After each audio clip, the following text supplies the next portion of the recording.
Good evening, ladies and gentlemen. On behalf of the Sir Peter Ustinov Institute and of the International Institute for Peace, I want to welcome you to this evening event or late afternoon event. We have been long thinking how to deal with the issue of the Middle East conflict, and especially, of course, the attack of Hamas and the Gaza war. It is a first debate we have tonight. It's a first debate because, as you will see or you saw on the program, it's a debate, so to say, amidst the Jewish community in Israel, in Europe, in the United States, which in any way is very important because this debate, which is, of course, led only by people who are interested in peace or in creating the conditions for peace and cooperation and togetherness and living together or living side by side in the Middle East is a very important precondition for a debate between Israelis or Jews and Palestinians, which will follow, and we will try, of course, to organize a debate also concerning the Palestinians and then perhaps a mixed debate. Now, as I said, it's a debate, it's a discussion. I know that in many circles, people are not interested in a debate, but making statements against each other or for some cause, and not an exchange of ideas and debate. But this is what we try tonight. The debate will be recorded and will be transmitted via the different social medias, especially YouTube, so you can see it afterwards as well. If you speak and you don't want to have yourself in the recording, please tell us so that you will be cut out, of course. Both institutes, the International Institute for Peace and the Peter Ustinov Institute, have an interest of an open debate about the future, of course looking into the past and looking into the present, a future where the conditions for peace can be elaborated and can be developed. We know that it's a long-term project. It's not something for tomorrow, but it's something where we are convinced it's absolutely necessary to stop war, to stop spilling so much blood by innocent people, be it on the Israeli side or be it on the Palestinian side. So I hope that we can have this open and frank debate. And I may ask now Daniel Cohen, who is more or less a curator also of this event and a guest professor at the university, to say some words, and then Tessa will take over and introduce and present the guests and lead the discussion. Please, Daniel.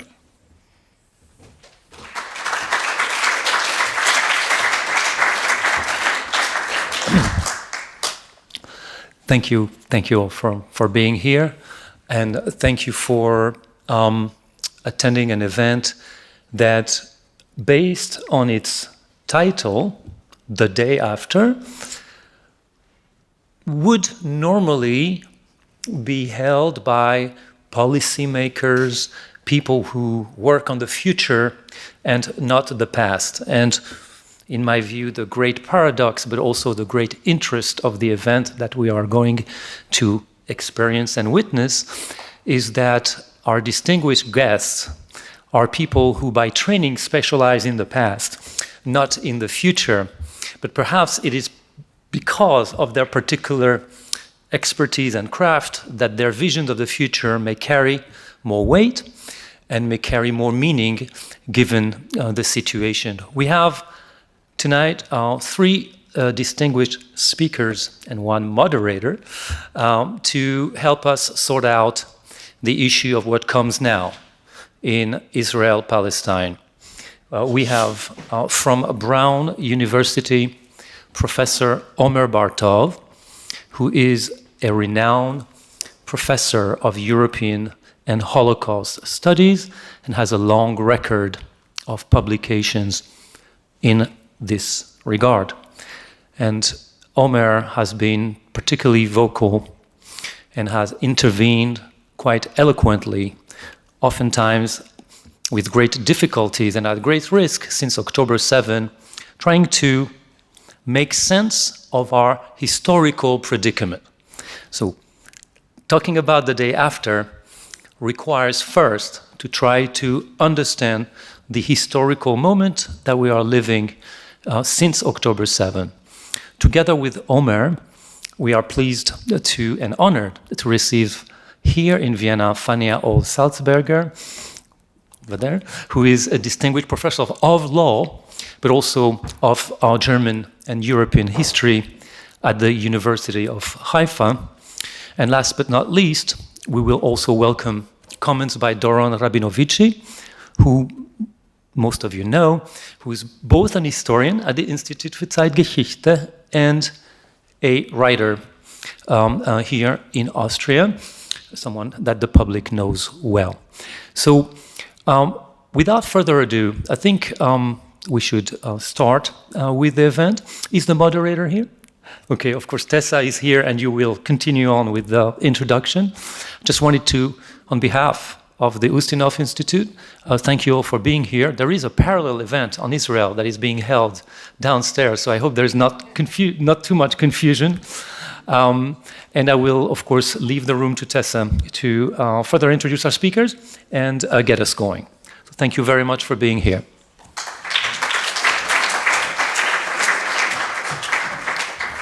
Yeah, welcome to this event tonight. I'm very happy that so many people braved the heat and came. But I think it is maybe easier if I open the debate later with more comments on the speakers, and we give the floor now to Omer Bartov for his lecture and kick off the evening with this before I introduce people who will come after, in any case, to the stage. So please, Omer, over to you.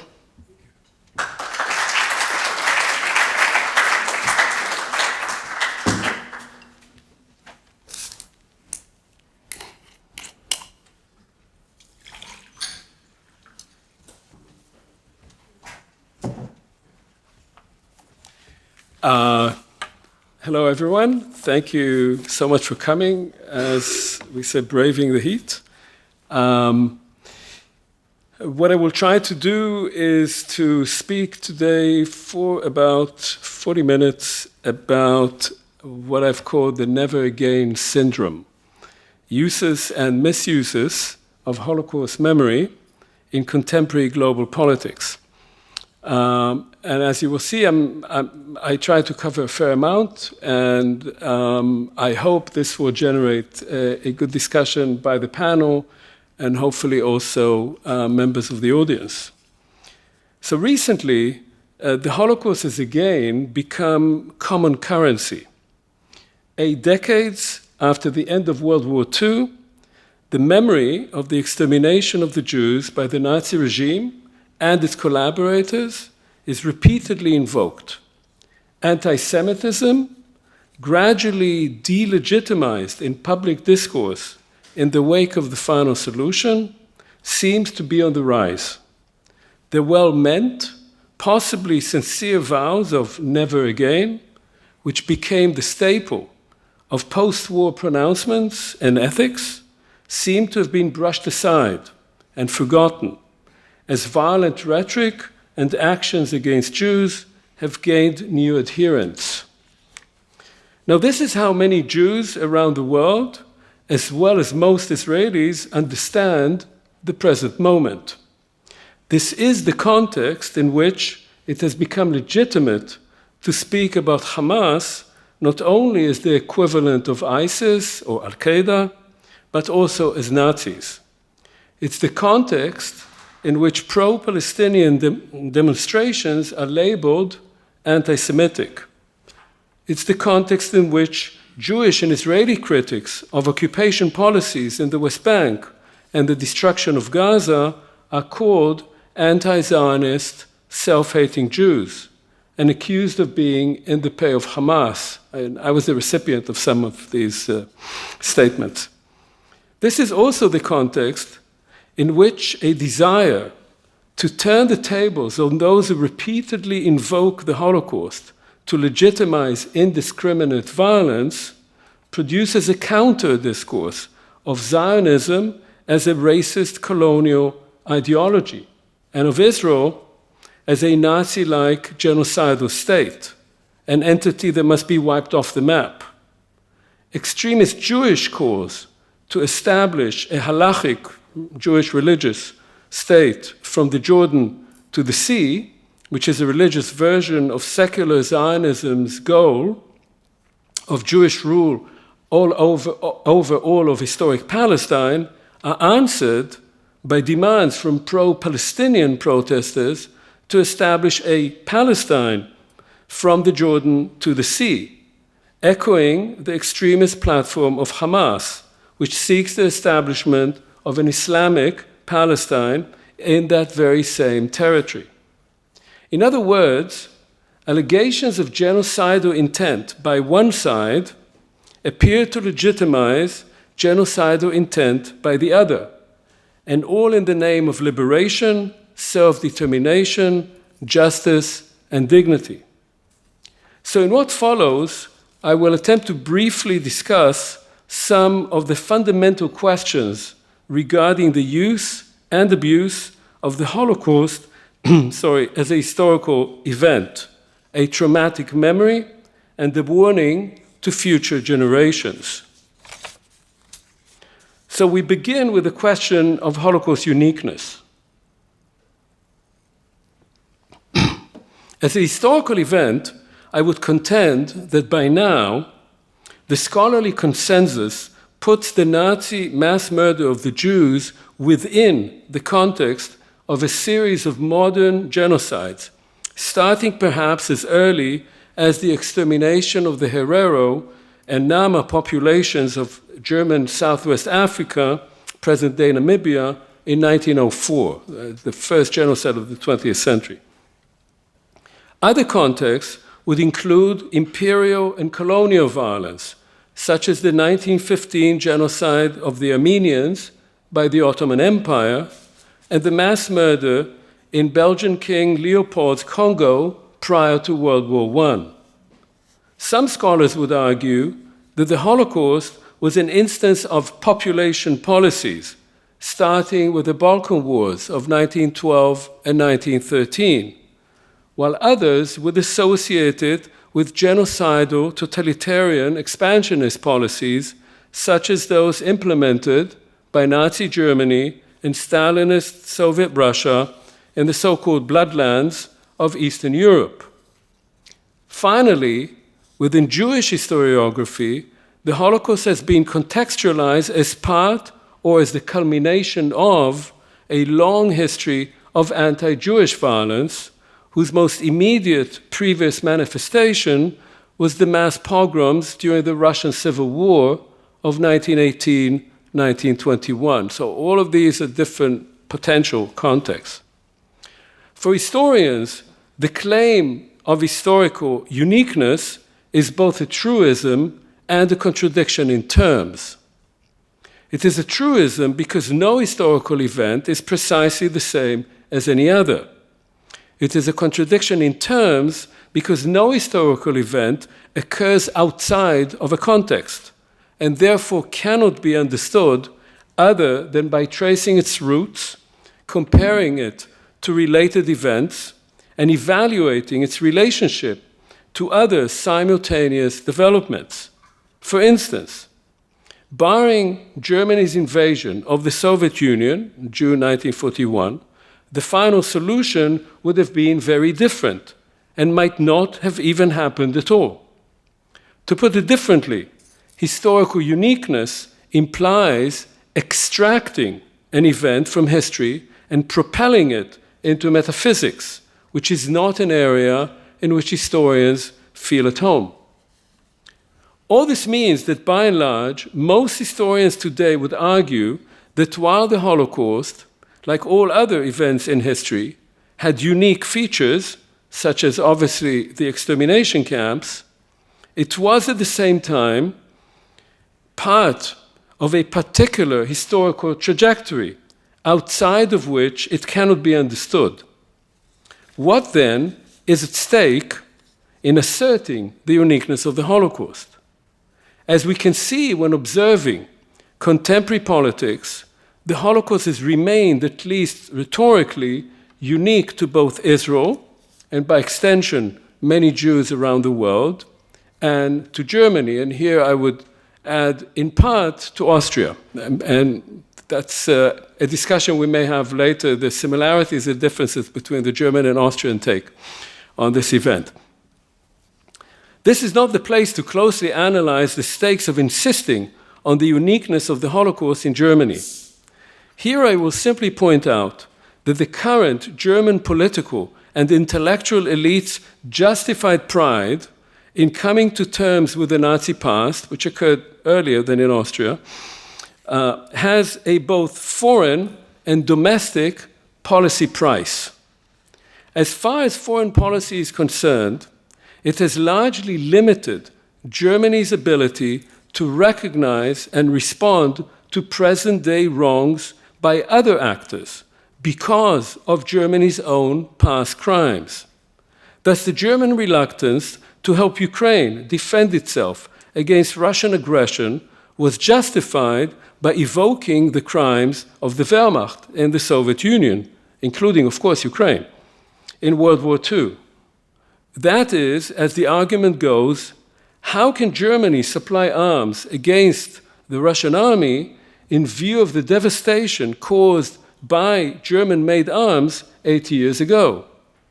Ironically, this means that Germany is helping Putin's Russia implement the kind of expansionist imperial policies in Europe today that Germany implemented on the eve of World War II.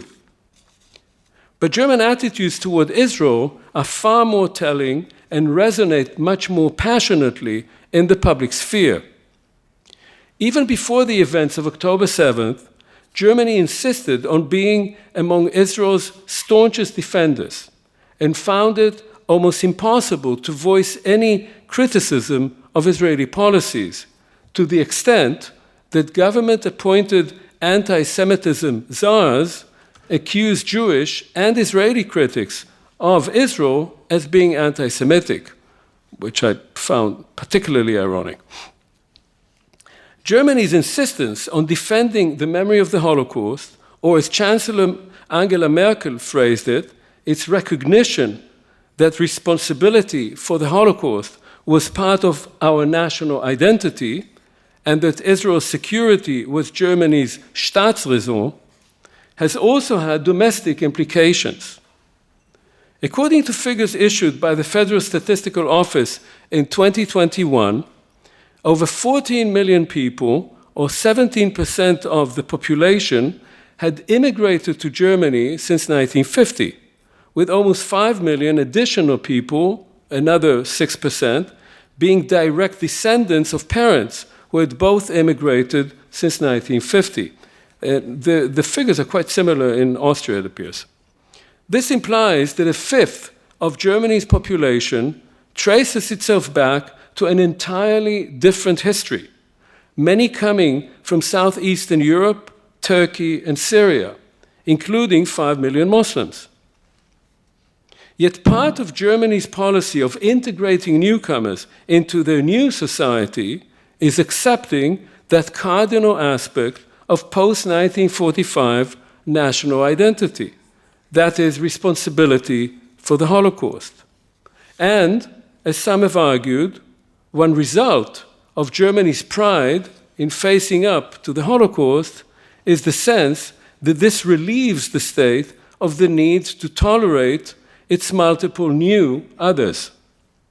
As Germany's face changes, its adherence to a national identity based on the Holocaust may become a hindrance to social solidarity rather than an instrument for creating a post-Nazi society or nation. As for the case of Israel, as several scholars have shown, early public and educational attitudes toward the Holocaust in Israel tended to marginalize it as a shameful and embarrassing part of Jewish history and an obstacle to creating a new generation of proud and brave new Jews in the Promised Land. Hence, the focus remained for a long time only on the ghetto fighters as the exception to the rule, represented by the Jewish masses who went like sheep to the slaughter. This is part of the kind of education that I received in the 1960s. Despite the impact of the Eichmann trial in the early 1960s, this attitude began to change only in the 1980s, not least in response to the war of 1973 and to the rise of Menachem Begin's Likud party to power. The new approach, which has since become dominant, has made identification and association with the Holocaust into a mechanism of integration and social solidarity between the secular and the religious, the Ashkenazi and the Mizrahi communities, those who came from North Africa and the Middle East, and the old and the young. This re-centralization of the Holocaust as the cardinal moment of modern Jewish history has had the effect of both insisting on its singularity and of interpreting it not as a past event, but rather as a clear and present danger of isolation and destruction. From this perspective, the Holocaust is seen in Israel not only as an event that made the creation of the state an undeniable and urgent necessity, but also as making Israel itself into a unique entity that operates according to its own rules and logic. In other words, the Holocaust liberates Israel from the constraints of all other nations, not least because they, as the saying goes, stood by while the Jews were slaughtered. You can hear a lot of that on the media right now, in fact. At the same time, the centrality of the Holocaust in Israel, in Israeli education, and in political and public life makes national solidarity into one based on fear and trepidation, rather than on security and improvement of individual and collective life. Hence the ease with which Israeli society can switch between an obsession with traveling to other countries as liberation from the constraints of a small and threatened country to a phobia that the whole world is against us, dictating that we rely only on ourselves. Sorry.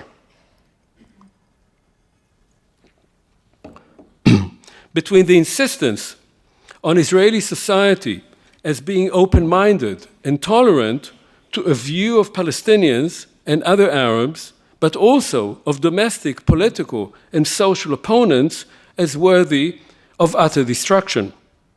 And between the assertion that the IDF, the Israeli Defense Forces, is the most moral army in the world, to a view of the military as the remorseless tool of destruction with a license to do all that it takes to wipe out the enemy. And so the Holocaust uniqueness has a price, quite apart from being historically at best inaccurate. This brings us to the ubiquitous pledge that went up everywhere in Europe after the end of the war, never again. The meaning of this pledge depends, of course, on what we are talking about. If it meant never again the Holocaust, then this was not a difficult pledge to keep, since the Holocaust as a historical event, though certainly not as a personal and collective trauma, was over by then. And since history does not in fact repeat itself, there was no danger of that particular Holocaust ever happening again. But obviously, there were other ways of interpreting this pledge. If as many Jews, and certainly as the State of Israel understood it, the pledge meant never again another genocide of the Jews, then we can also say that it was kept, just as the fear that it might happen, as I noted, had various political repercussions. Indeed, the founding of the State of Israel was supposed to serve as the best insurance policy against a Jewish genocide ever happening again. That was one reason why, so soon after the Holocaust, the international community largely supported the creation of Israel. Ironically, as many have pointed out, Israel turns out to be the least safe place for Jews since 1945, as well as the one most focused on another Holocaust happening to it, a focus that has become a motive and a tool of policy, as well as an instrument for shaping its citizens' minds. However, if the pledge meant, as many others believed, including some prominent voices among the survivors, never again genocide, a mass murder of a particular population because of the identity ascribed to it by its perpetrators, then of course the pledge proved worthless. We've seen numerous genocides and other crimes against humanity since 1945, and for decades the pledge was not even invoked.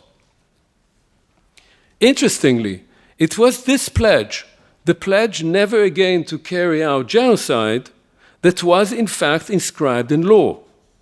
In 1948, the United Nations passed the Convention on the Prevention and Punishment of the Crime of Genocide, which came into force after a sufficient number of states signed it in 1951. But that resolution was not invoked for decades thereafter, not least because its adjudication and enforcement depend on international consensus that was prevented by the division of the world into two opposing camps during the Cold War.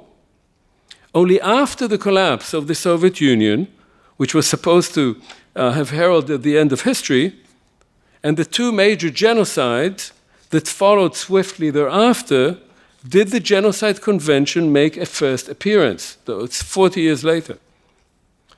The international criminal tribunals for the former Yugoslavia, the ICTY, and Rwanda, the ICTR, which deliberated the mass crimes committed in those countries in the 1990s, followed in the wake of the legal framework created in 1945 by the International Military Tribunal in Nuremberg, the Genocide Convention of 1948, and the Geneva Conventions of 1949 and subsequent protocols.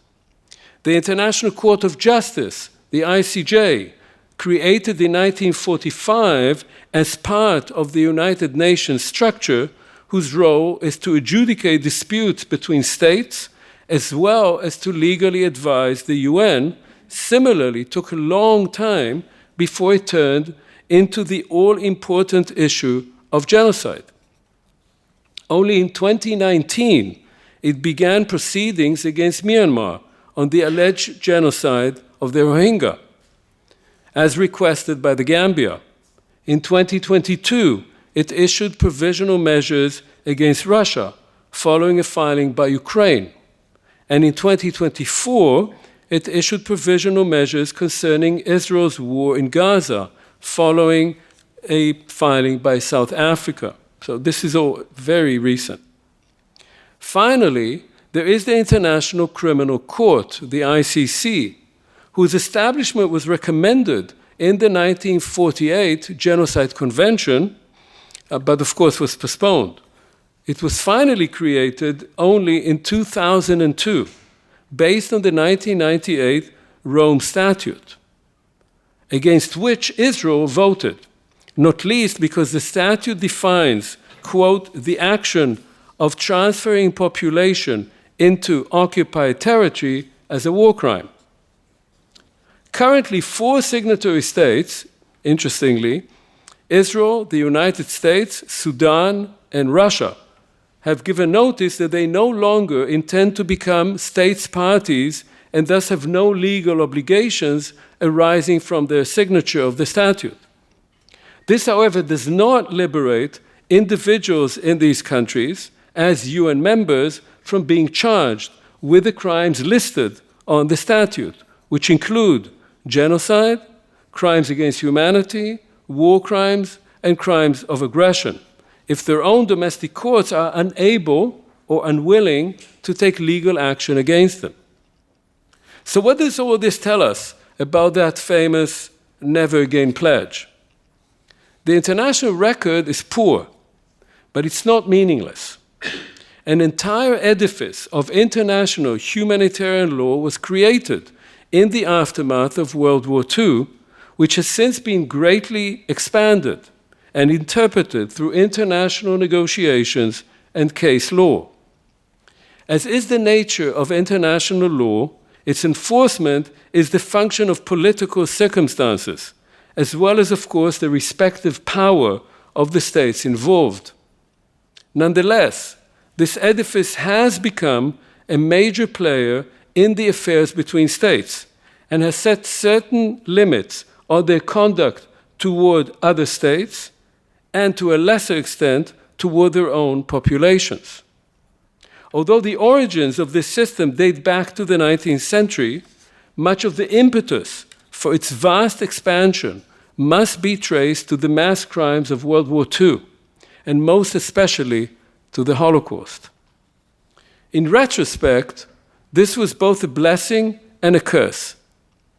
Even if we accept that the Never Again pledge referred to future genocides rather than to the specific case of the Holocaust, the particular nature of the final solution created such an extreme and singular image of genocide that future genocidal events could be said to not entirely match it.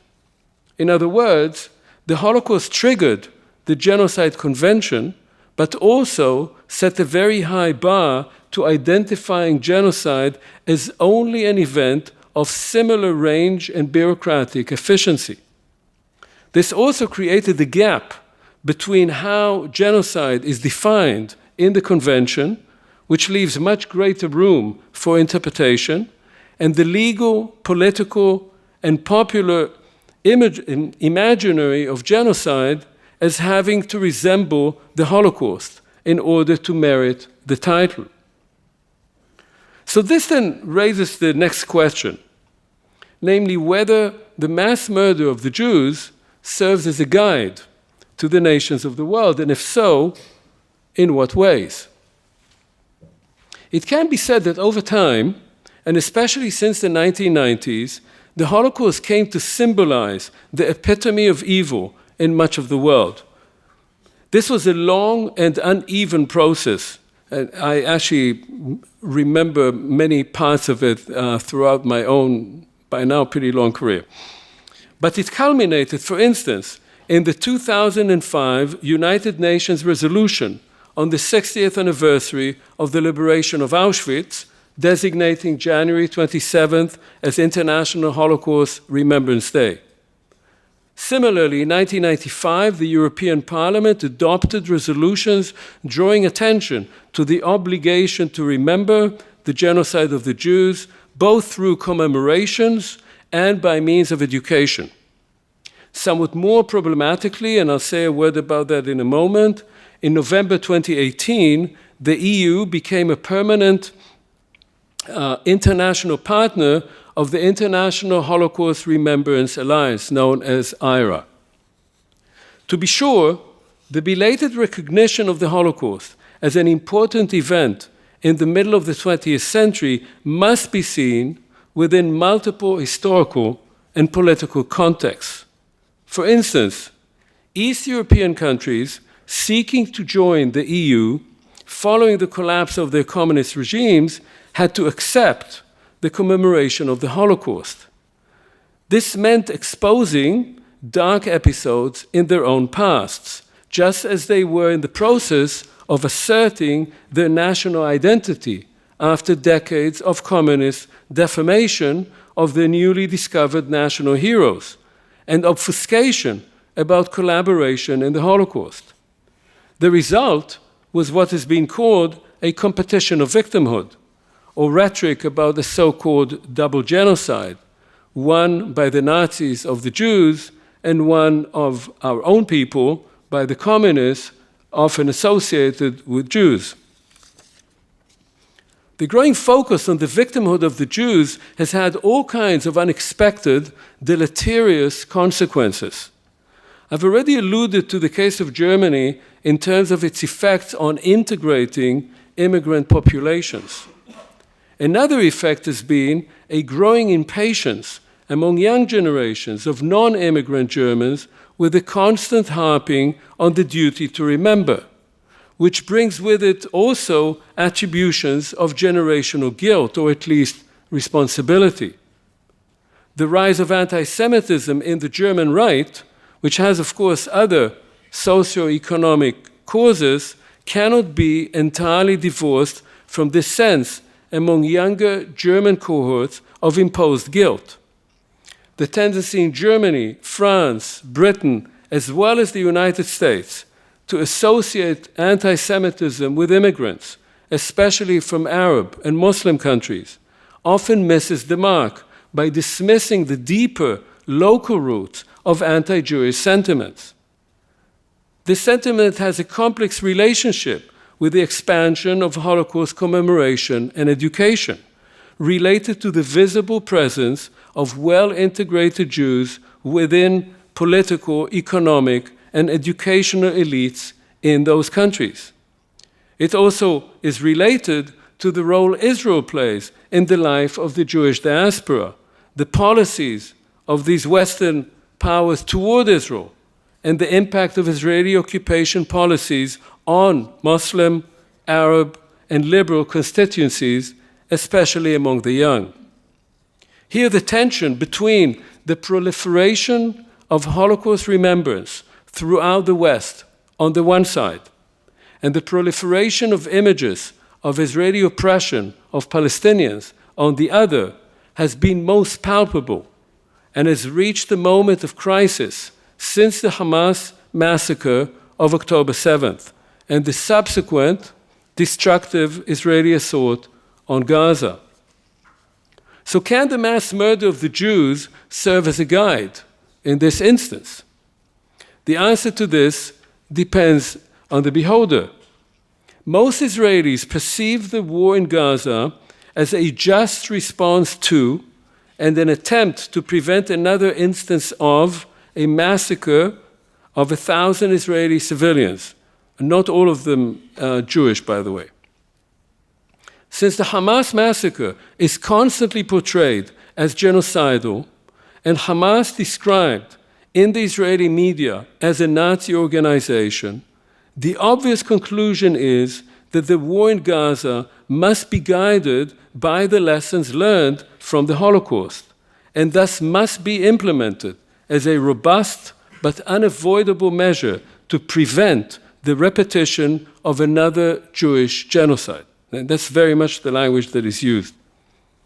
Conversely, most supporters of the Palestinians and other critics of Israeli policies see what they describe as a brutal and indiscriminate destruction of lives and property in Gaza as genocidal. They thus turn to the core lesson of the Holocaust, the 1945 Genocide Convention, to argue for an immediate halt to the Israeli assault as an obligation of the international community pledged to prevent, stop, and punish the crime of genocide. To say that one lesson of the Holocaust is to bring Israel before the ICJ on charges of genocide appears to many as appalling and is generally portrayed in Israel as a cynical action motivated by anti-Semitism.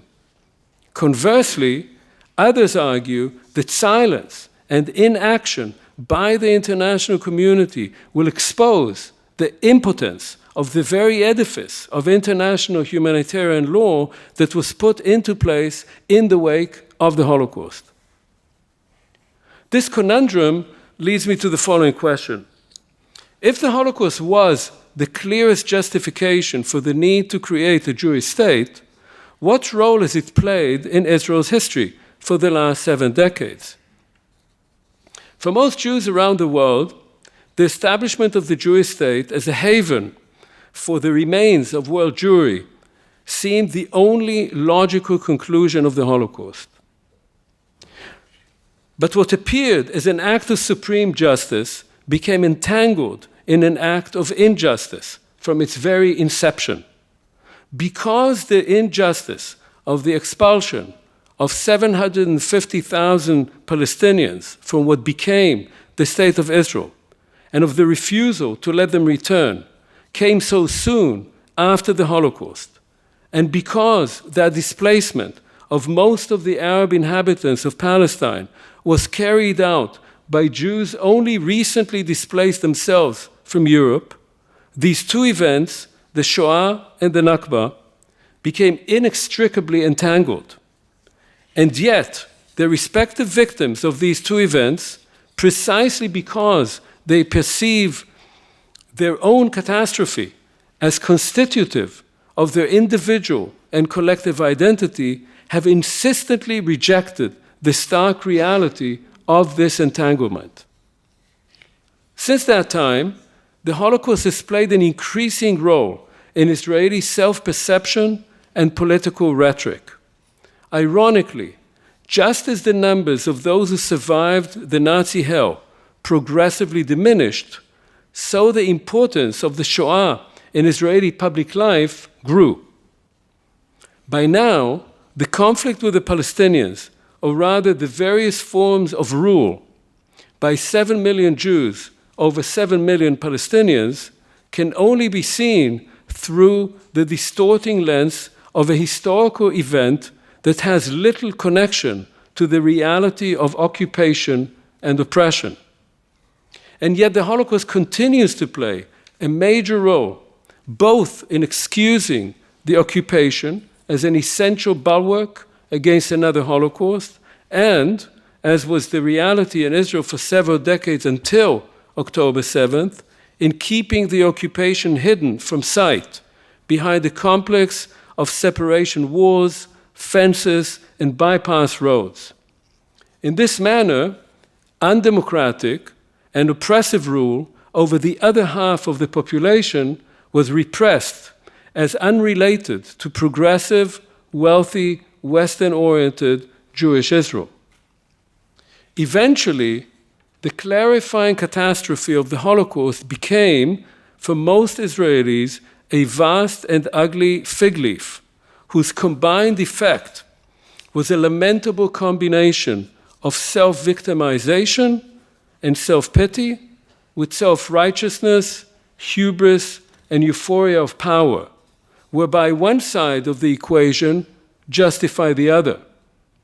Ethical concerns and moral qualms were brushed aside, either as marginal or distracting, in the face of the ultimate cataclysm that is the genocide of the Jews. What had been for long the never again syndrome thus became its exact opposite, the again and again syndrome, an internalized, irrational, and misleading terror of another Holocaust, always lurking behind the corner, from which one can liberate oneself only by lashing out, pressing down, breaking in, and blowing up, both one's own doubts and unease, and any real or perceived external threat. This is not, I would argue, a mental condition or a historical understanding conducive to tolerance, understanding, moderation, or reconciliation. To be sure, there were always other forces in Israel that worked against the so-called Holocaustism or Shoatiyut, arguing that the growing prevalence of Holocaust paranoia and fears of universal anti-Semitism were bringing about precisely what they sought to forestall, namely growing resistance from the occupied and growing disenchantment with Israel by its greatest foreign supporters. But even those more liberal forces in Israel never entirely liberated themselves from that constitutive Holocaust mentality, as can be seen these days with what has been called the sobering up or hitpakhut of the Israeli left. Thus, we repeatedly hear about the left's realization that contrary to its hopes, it had turned out that the Palestinians really do want to perpetrate another Holocaust on Israel. Consequently, Israelis have no choice but to do all it takes to protect themselves, no matter what the rest of the world may say. This mentality has been cultivated for years now by Prime Minister Benjamin Netanyahu and his successive governments. It was under his guidance that the International Holocaust Remembrance Alliance, the IHRA, definition of anti-Semitism was pushed by Israeli representatives around the world, making criticism of Israeli policies tantamount to anti-Semitism, anti-Semitism tantamount to genocidal intent, and both part and parcel of the Palestinian struggle against Israeli occupation. The aggressively critical responses we hear today in Germany, France, Britain, the United States, I'll add Austria here, to those calling to put an end not only to the slaughter in Gaza, but also to the entire apparatus of occupation, testify to the success of Netanyahu's rhetoric, which presents resistance to occupation as genocidal, and illegal settlement as a just Jewish response to past and future Holocausts. The abuse of terminology has therefore become a tool of policy and an instrument of obfuscation and propaganda. It is for this reason, I think, that we, as scholars, citizens, dedicated to truth, to justice, and to transparency, must insist on what we mean when we use such terms and expose those who intentionally or out of ignorance misuse them. Indeed, only by clarifying our terms can we begin moving toward resolving the crisis and opening up the path for political reconciliation and justice for all. Yet this is far more difficult, of course, than one might think, and I'll cite one example. On February 14, 2024, the notoriously liberal Van Leer Institute in Jerusalem hosted a symposium titled The Hague, Gaza, Us and the World, which is a telling title. The keynote speech was delivered by Professor Eyal Benvenisti, the Wellwell Professor of International Law in Cambridge University and Director of the Lauterpacht Center for International Law.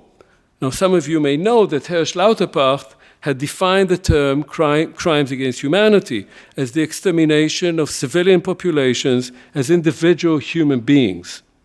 At around the same time, Raphael Lemkin, who came from a similar East European Jewish background, had coined the term genocide as the intent to destroy ethnic, national, or religious groups as such. The discussion at the Van Leer Institute focused on the implications of South Africa's referral of Israel to the ICJ on suspicion of perpetrating genocide. Interestingly, despite his scholarly credentials, which are numerous, Benvenisti made rather loose use of the terms genocide and anti-Semitism. As he put it, South Africa's action was not motivated by a desire to stop the war in Gaza, but rather intended, quote, to exploit the international stage in order to deny the legitimacy of the Jewish state and to undermine the deep connection between the existence of the state as national resurrection following the attempt to exterminate its people, end of quote. For that reason, he agreed with the Israeli defense team's description of South Africa's filing as a, quote, blood libel, thereby linking it directly to the deepest wells of European anti-Semitism.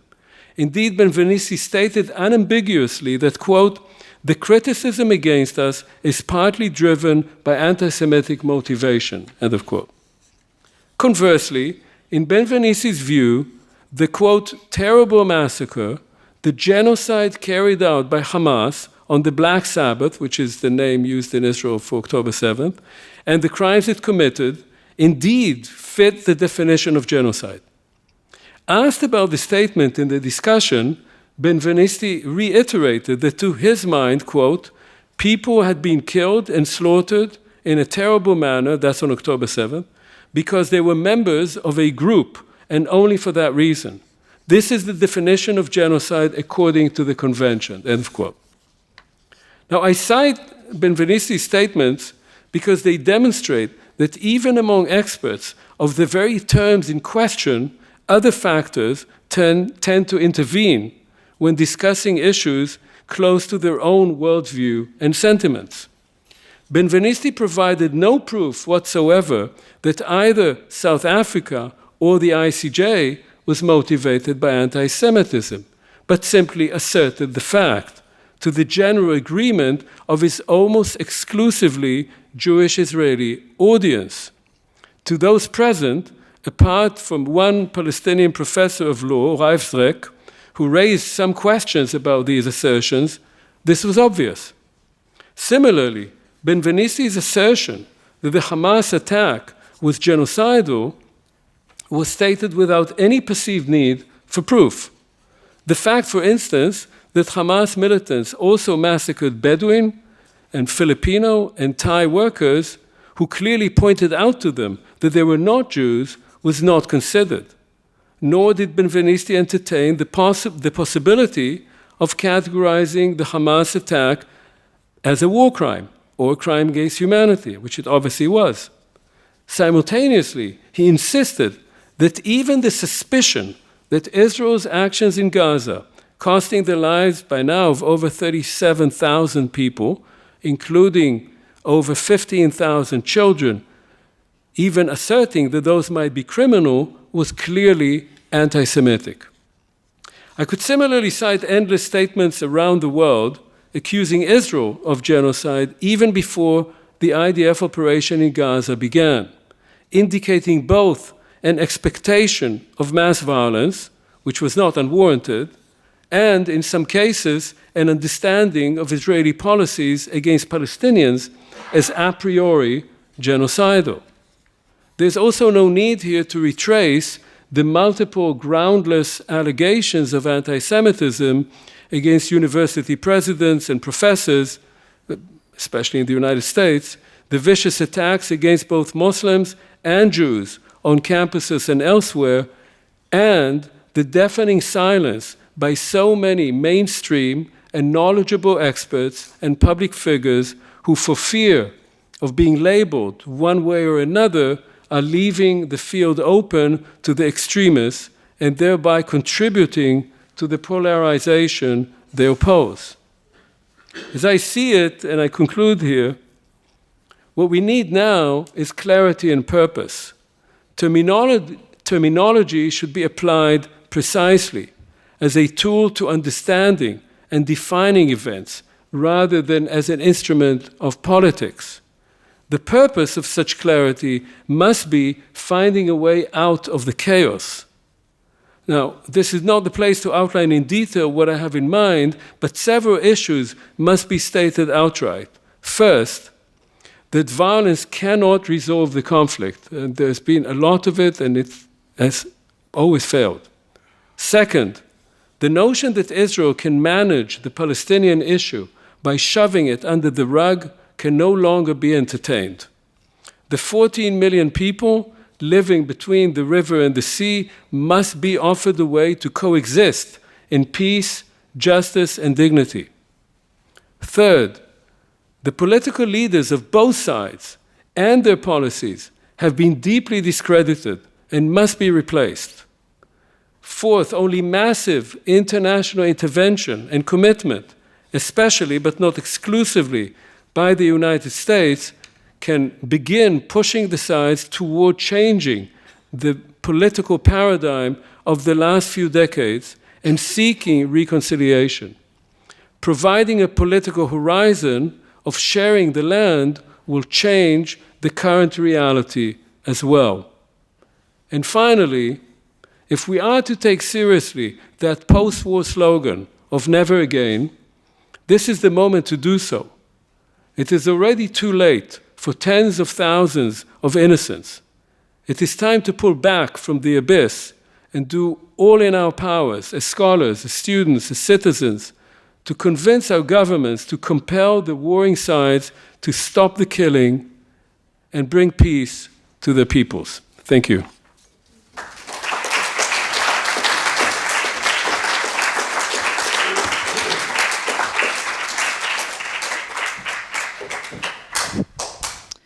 Okay. Thank you, Omer Bartov, for this thought-provoking speech. Please stay on stage, and can I please ask FANIA-OZ and DORON Rabinovici to join us?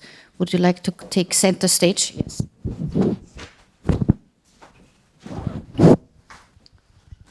Just go over there. So we have a little bit of time for a debate now, and I think we basically should have had 2 evenings to discuss first the speech that Omer just gave, and then actually have the debate that the title suggested, where we are supposed to talk about the day after too, in the sense that we would all like to know, of course, also from the distinguished guests that we invited here tonight, what should actually happen, what can happen on the day after this horrible war ends. But let's first, I think, try to do both tonight and in an orderly fashion, as the British would say. You all know, of course, Oz-Salzberger, who came from Israel. She's actually the only of the 3 Israeli who is actually living in Israel. She's a historian, taught for long years at the University of Haifa, wrote several books, among which was one of the trailblazing books about the trend of Israelis moving to Berlin, Israelis in Berlin. Also a book together with her father, Amos Oz, who is probably no one in this room has not read many of his books and admired him always greatly. So it's a big, big pleasure to have you here tonight. Equally, of course, Doron Rabinovici, who I don't have to introduce to this audience, as he is for long years a very strong voice for all issues also on human rights and a fight against the far right in Austria, in Europe, very strongly always has also spoken out on Israeli issues for a 2-state solution. He's a very well-known and quite famous author, a romancier, but also for non-fiction books. His dissertation Instanzen der Ohnmacht dealt with similar issues as Omer has just described also. So I think we're having here a panel that is equally qualified to talk about what the memory of the Holocaust means for the current situation in the Middle East and also in Europe, and also in the interpretation of events since October 7th and the horrific massacre that Hamas committed towards mostly Israeli civilians. But also, since there's a war going on that doesn't seem to be ending, I think it's a very, very good idea to have a good debate with all 3 panelists on the question how, for example, an Israeli government now could finally agree to a ceasefire and get all the hostages home, but also stop the war in Gaza against the civilians that are suffering there. I would say maybe, Fania, I can invite you first to react to Omer's speech. You are living in Israel now, and you can look back on the last 8 months. Of course, it was not a simple daily life for Israelis also, but it is also particularly difficult to think how the war is being perceived in Europe, in the world, within Israel, and of course also on the Palestinian side. So I have, first of all, good evening, and thank you for inviting me here. Omer, we've known each other for many years, and I have deep respect for your scholarship and for significant parts of your argument, but I would like to take several issues, which I think would be important for our second round discussion about the future and the day after. When starting with the context of a recent skyrocketing rise in the use of the terms Holocaust and genocide and never again, you named several contexts, but you did not mention the one which for me was the prime mover at this time, what you later called in passing the events of the 7th of October. And there is no question in my mind about the fact that for most Israelis of very different political, religious, even national backgrounds, the association of a Holocaust having taken place, or something very much reminiscent of the Holocaust, on the 7th of October is genuine, not propaganda. Genuine. Look, I'm personally impacted. And I'm not going to pretend that I'm being cool and analytic and scientific. My friend, the artist Don Dishvaz, held his safe room door in Be'eri for 18 hours and survived. In the same kibbutz, the 75-year-old sister of my friend Tzvia was not so lucky. She was too weak to hold the inside of her door, and the Hamas freedom fighters murdered her on the floor of her own living room.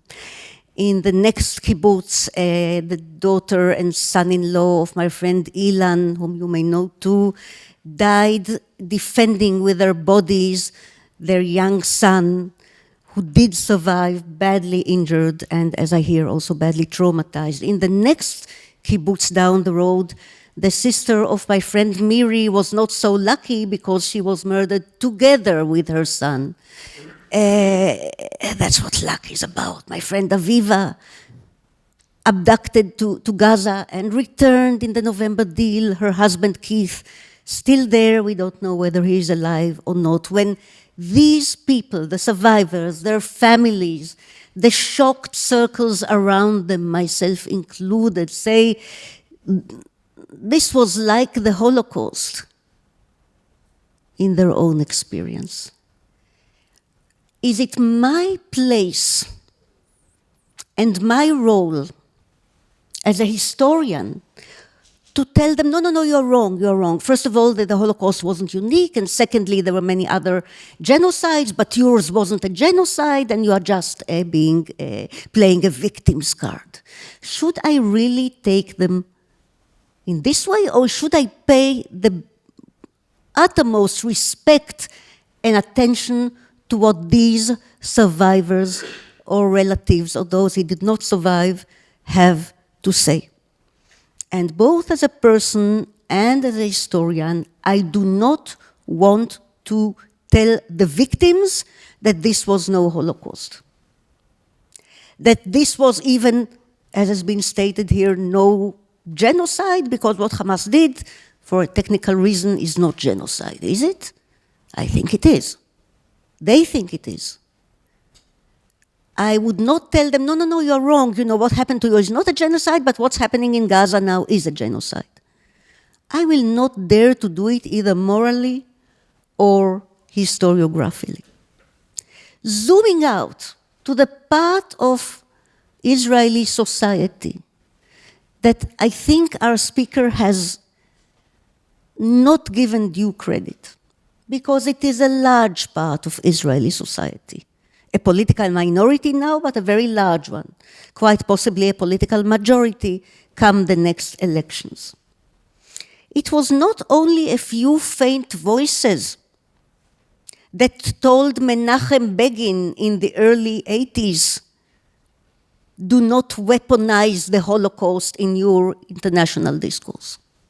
He's famous, if you remember, falling out with Chancellor Schmidt.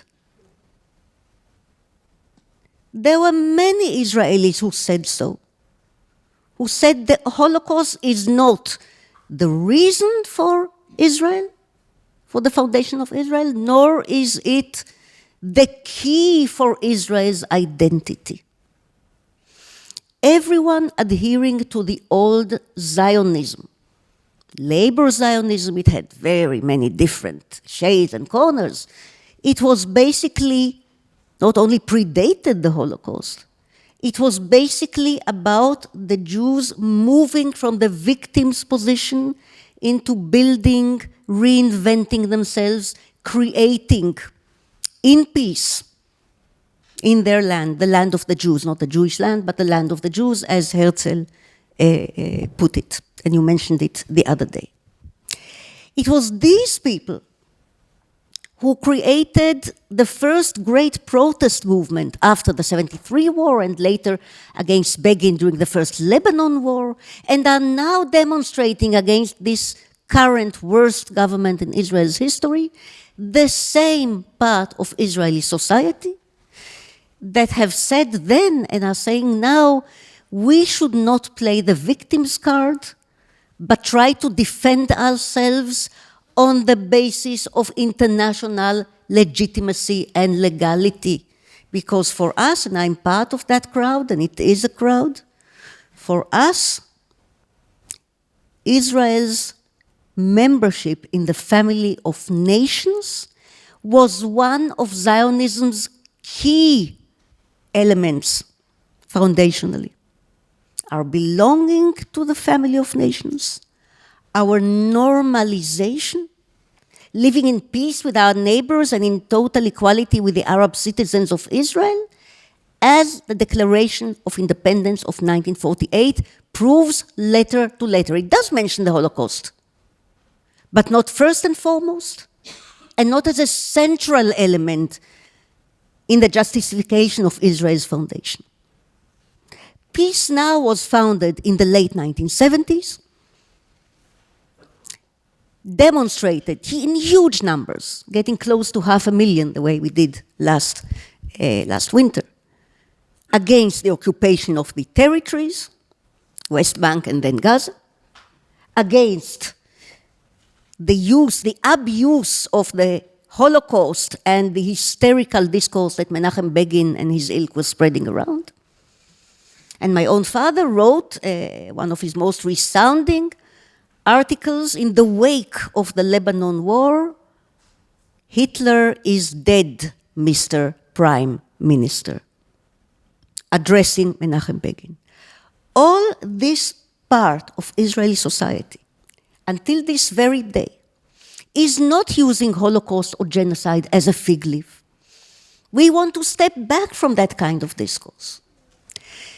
To end, because I have to be very brief, I also, as a footnote, would like to take issue with the suggestion that Germany, in order to be more friendly to its newer citizens, ought to give up the part of its identity that is connected to the remembrance of the Holocaust, to not guilt, but, as von Weizsäcker said, responsibility for that memory.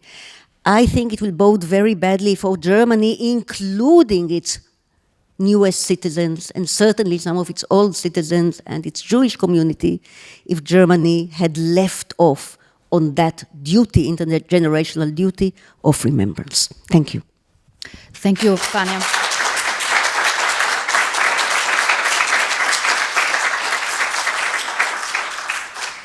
I think you make a very good point, of course, that victims of such an atrocity like on October 7th, we should not tell them what they think happened to them and what re-traumatization they go through. I still wonder, Dawn, if you can also give us the context if this discussion on genocide on both sides now has a place in this debate and how you would see this setting. First of all, I think both you, Omer, and you, Fania, have spoken about aspects of misuse of memory. And by the way, I have to say that it is not only, but certainly very much, misused by the right. But let's be fair and say that it's also misused sometimes by the left. And you can't think without memory. That's it. Yeah. The question is not if you have memory, but what memory you call up. And the discussion about the new anti-Semitism is always a discussion, a debate with mutual suspicion, because one side says to the other, what you say is not what you think. So the one side says, your critique of Israel is only a disguise of your anti-Semitism. And the other side says, well, your attack against the critique is only a legitimation of Israel. And very often both sides are right. But I ask myself, does it really need the Shoah? Does it need the memory to see that the 7th of October was a genocidal crime? Would have another state, let's say Argentina or Venezuela or Thailand, have said, no, that's nothing like genocide. We didn't have that till now, so it can't be. We wouldn't come up with this idea. If the Shoah wouldn't have happened, would Israel not come up with this idea? I doubt it very much. I also think that the examples you brought up with Germany, that in Germany and in Israel, there's something seen as unique with the Holocaust, and therefore the policies like this. I have some questions. I mean, for instance, there are some countries in the world who gave less ammunition and arms to Ukraine than Germany, who don't speak about the Holocaust. And Germany is the country who gave one of most in Europe. And Fischer, Joschka Fischer, in the war in ex-Yugoslavia, was in favor of the intervention because of the Shoah. And to compare Putin with Hitler, well, as you know, you don't have to be German or Israeli to do that. I mean, this is, so yes, there is a discussion about particularism and universality, and it's very important, and it's going on in Israel, as you mentioned. I mean, the demonstration, the huge demonstration that I remember with Peace Now is about Sabra and Shatila. And one of the reasons was their memory in Israel because of the Shoah, the never again.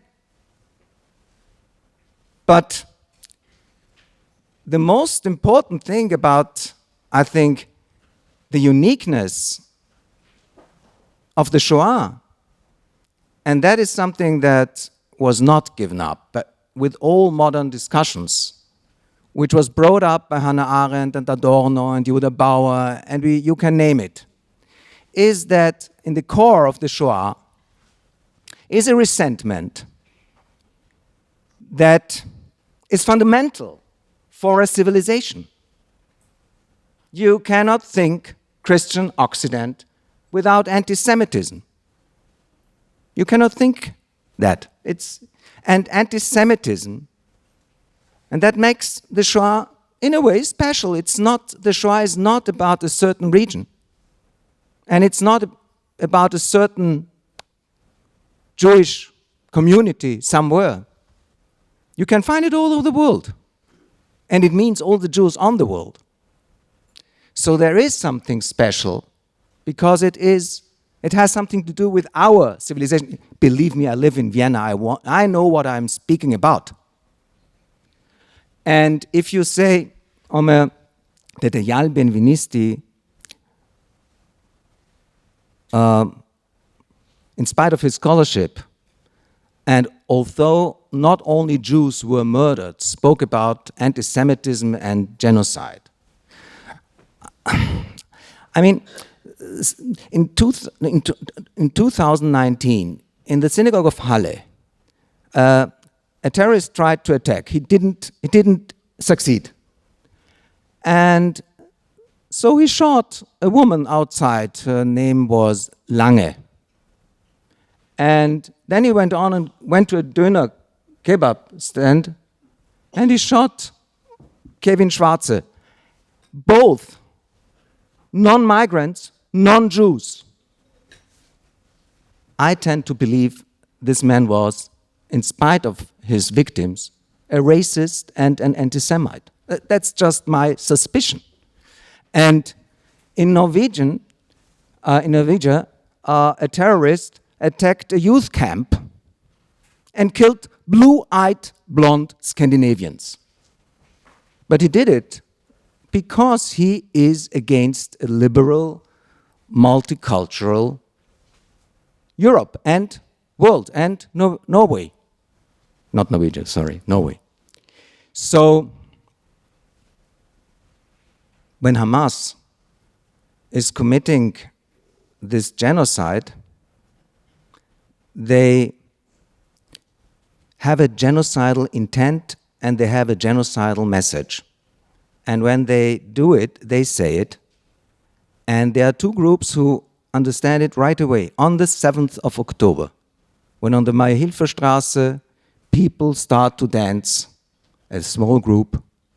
And when in the next days, in the 2nd district, where once Jews in big numbers lived, some strangers go around in the houses where Jews live and make photos of the doors where you have mezuzot. And when in Lyon a woman is knifed down, and in Zurich too, and when in Dagestan a plane is attacked because it comes from, and I could go on without end, but we don't have so much time. But let me just say that this is one thing that I cannot deny. This is with genocidal intent. Whereas the attack, the accusation that Israel is committing a genocide, I don't know that, you mentioned it, since the 7th of October, you can hear it all over Europe since 2 decades, again and again. It has a totally different background. It doesn't have the background that I saw in Nir Oz or in Cholit. This has a totally different background. Now, I don't say that always it has an anti-Semitic background, but it has a totally different background. And when I hear really famous scholars who deny what happened, Judith Butler smilingly saying, we've heard about sexual crimes. Well, if they'll show us proofs, then we will find it deplorable, yeah. And she says it with a smile. And when we read in the paper of Masha Gessen that this is like the fight of Warsaw Ghetto, which means more or less that with Hamas is the resistance fight, which Judith Butler also said, because she said it's part of the global left. But if we see what I saw, what I can see when I speak with people who are not so far away from me because they see themselves as leftists, so I have discussions in my life. Outside of Israel, Omer, I have to tell you, I see the denial of this mass murder. And when I see the denial of a mass murders against Jews, believe me, even me, knowing that what we saw on the 7th October was not a pogrom. Because in a pogrom you don't take hostages, you don't have borders that are from another territory, a military action and rockets. It's a mob. And And and it was not a Shoah, you're right.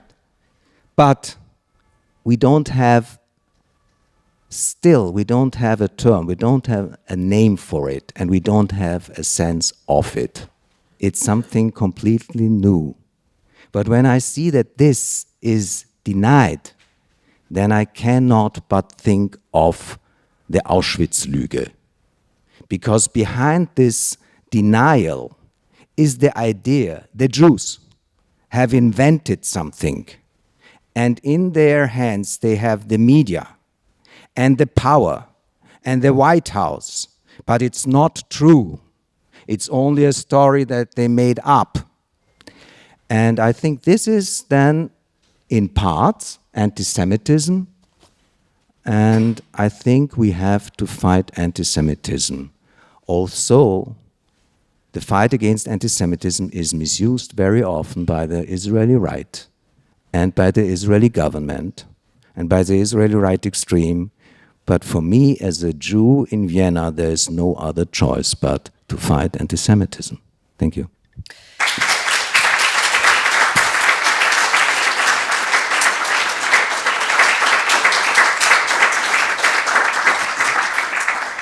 The use of certain terms, of course, as trigger words also, are very problematic and complicated. I think in Austria and in Germany, that's why we are hesitant to use the term genocide. We haven't recovered from the last one that actually my ancestors committed. So it is a much different setting here to talk about genocide than in other places, I think.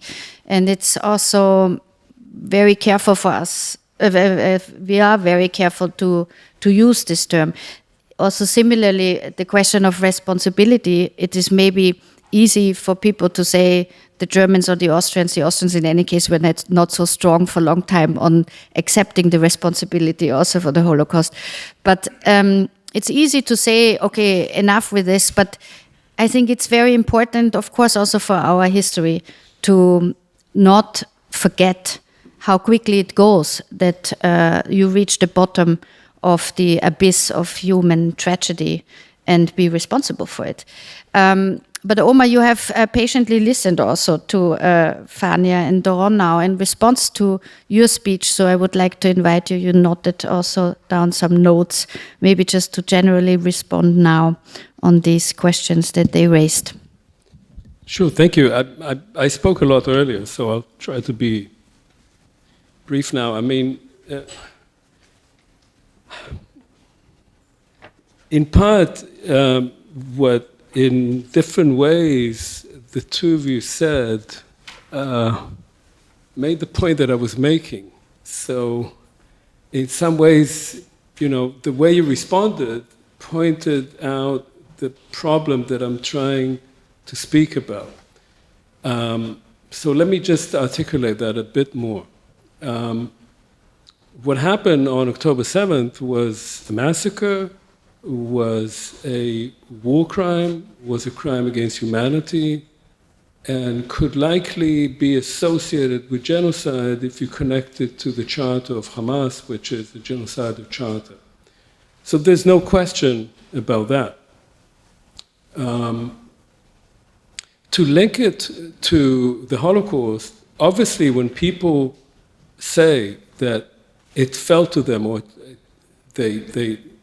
what they experienced was like the Holocaust,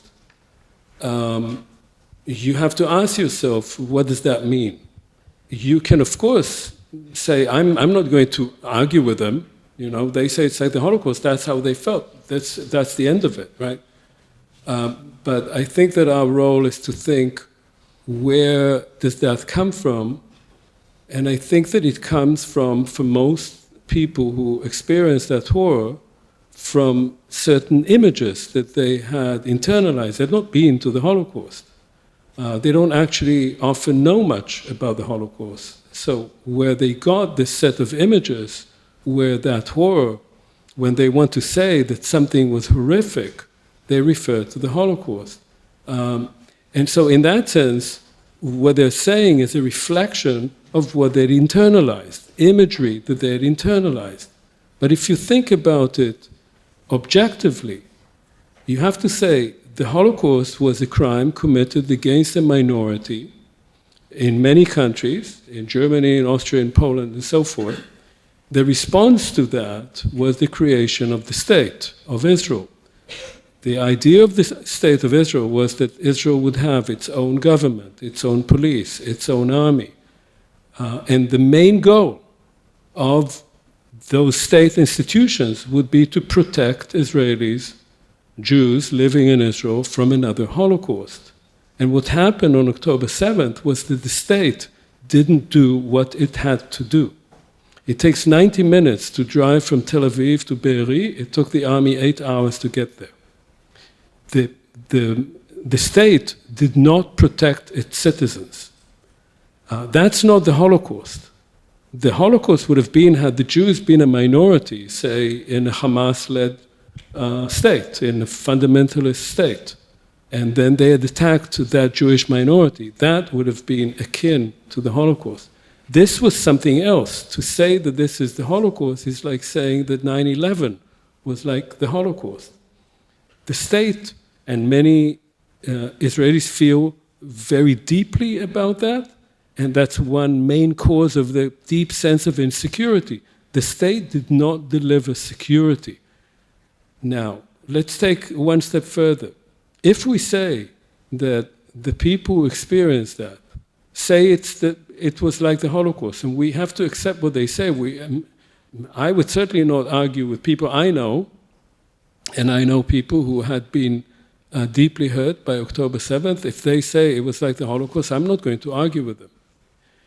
But what do we do with something else that neither of you referred to? What do we do with the fact that since October 7th until today, tens of thousands of civilians have been killed, 15,000 children have been killed?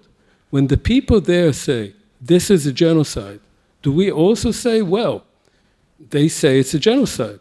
We can't argue with them. They have gone through hell. Their lives have been destroyed. Their whole cities have been destroyed. They will never have that life. You have tens of thousands of children, not those who died, but those who lost limbs, those who will never have a normal life again. And they and their parents say, how can you say that this is not a genocide? If this is not a genocide, what is? And we say, no, that's not a genocide. That's, let's look at the law. It doesn't look like genocide to me. So in that sense, if we do make the subjective assertions, they say it's a Holocaust, it's a Holocaust, then the people who are subjected to this endless carnage going on daily in Gaza, do we just dismiss that because we want to stay on safer ground? I think that, to me, that's a difficult assertion to make. Now, on just one thing on anti-Semitism, because I sort of referred to it, but there's a lot more to say about it. And there has been a rise in anti-Semitism. It's quantifiable. There have been attacks on Jews in America, in Russia, in many other places, and of course in Israel too. So there's no doubt about that. But I would just make 2 points. One is that many incidents that are described as motivated by anti-Semitism described that way because the categorization of what is anti-Semitism has changed. That is that in the United States, and that's common knowledge, the ADL, the Anti-Defamation League, has changed the way it quantifies anti-Semitism. So if you see a bunch of students marching with a Palestinian flag and calling for liberation, that is now, by the ADL, defined as anti-Semitism, which is now on the ranking by the ADL. Harvard is one of the most anti-Semitic institutions in America of higher learning, which, if you know Harvard, and my wife teaches there and I go there all the time, that's not exactly the case.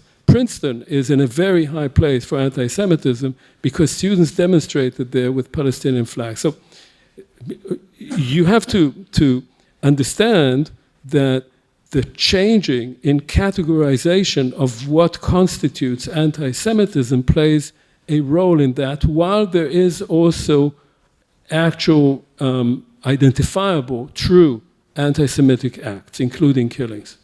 The second thing I would say is that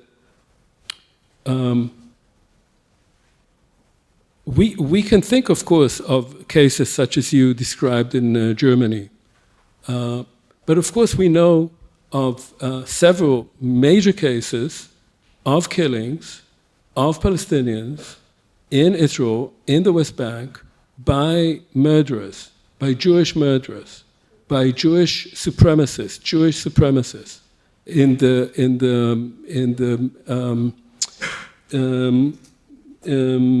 grave of the patriarchs. A Jewish Kach member walked into that place and shot 29 people. In 94. Yeah. 1994, just for the Right. context. And he shot them as Arabs. That's why he shot them. Right? And there is now a monument for him right there in Hebron that the state allows to exist. So what we are seeing here... The monument was created by the settlers, the extremists, not by the government, just to clarify. But it was never removed. It was never removed. It's there. You can go visit it. And it's a monument to a killer, right? So when we try to understand why there is such outrage against Israeli policies in occupied territories that have lasted for most of the existence of the state, for most of my lifetime, and growing violence hardly ever reined in by the Israeli authorities, if we look at that and we understand that much of this is not only part of a structure of occupation, but also part of a structure of growing license to violence, growing license to Jewish supremacy, where the police and the army are all complicit in facilitating this kind of violence, then we have to say, is this a problem, or do we just say, well, let us now focus on what happened on October 7th, take it out of its context, connect it directly to the Holocaust, and say this was like the Holocaust, and it's got nothing to do with 57 years of occupying people, brutalizing people for decades on end, and just directly link it to an event that has literally nothing to do with it historically. This to me is precisely what I was trying to say, that this does not explain events, it tries to put them in a context that helps you obfuscate the stark reality of what is actually happening on the ground. And as long as you do that, you become yourself entangled in the kind of politics of the state that does that. Not because you want to, but because you accept this terminology. And to me, this is the wrong way to understand the reality that we're actually facing right now. But this is a good moment now.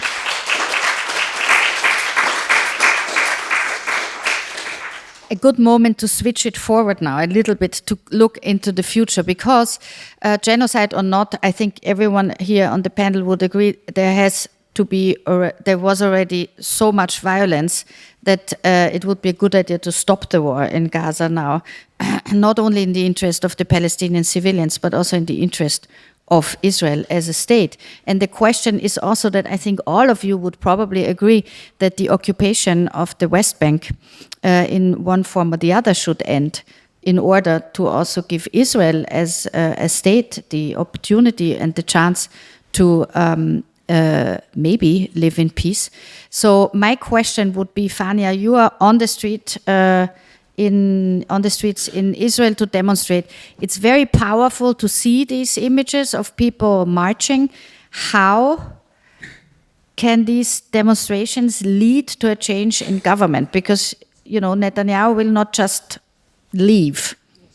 Well, I need to tie up the first part of this discussion and Omer's responses to Omer's keynote with the day after.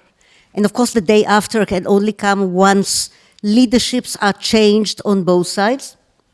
That is, democratically in Israel, hopefully in early elections. I would have loved a speedy election like the French are having now, but we are much slower than that. But the whole, well, not with the same results perhaps, the whole idea of the growing street-level protest and the idea of surrounding the Knesset and entering the Knesset and demonstrating in front of politicians' homes and disturbing their breakfasts in cafes and what have you, it's becoming more and more aggressive within the law, within the limits, is to have an earlier elections with all available polls so far showing that the present-day opposition will win with a comfortable margin, meaning the moderate right, the center, the moderate left, the Arab parties, one of which has already been a coalition partner with Bennett and Lapid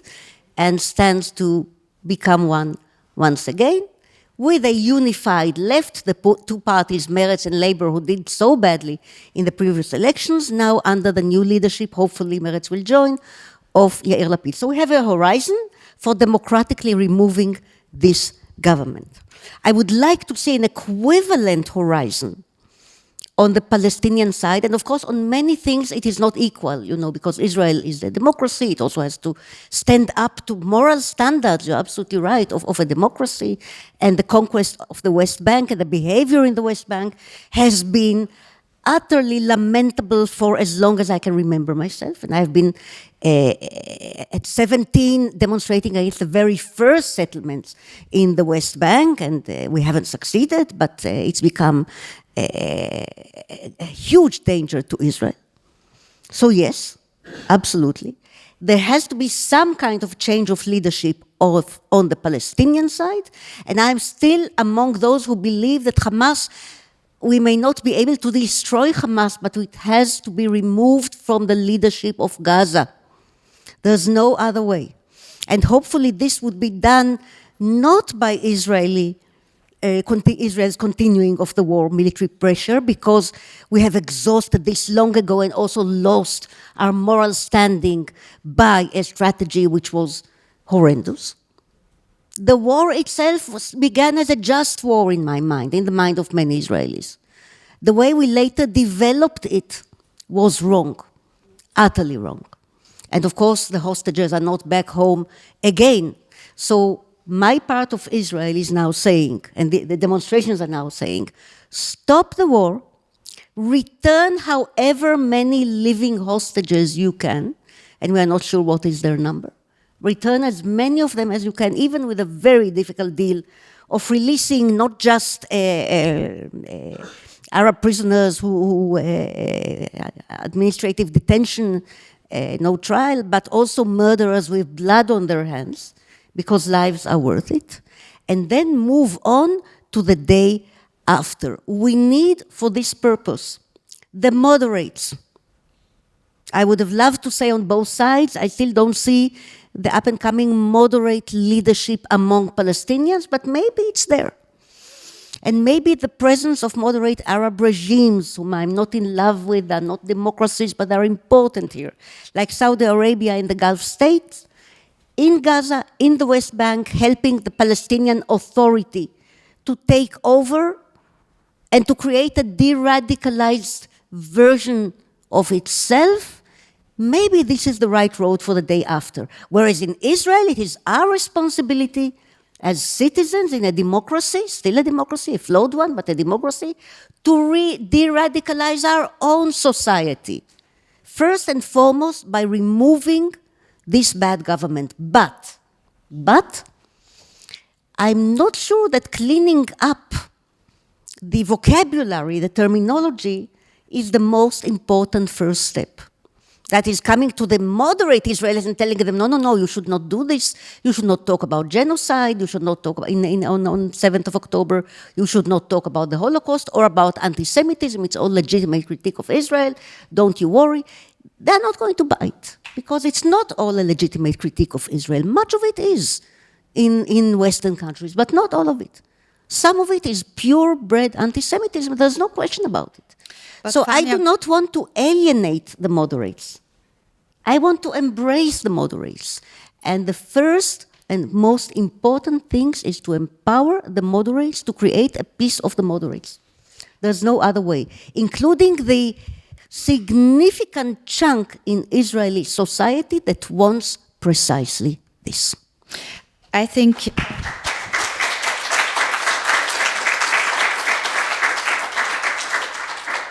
we have one problem tonight. Of course, we do not have a Palestinian academic sitting here on the panel to speak also for the Palestinian side. I think the organizers tried to invite people and it wasn't possible for them to come.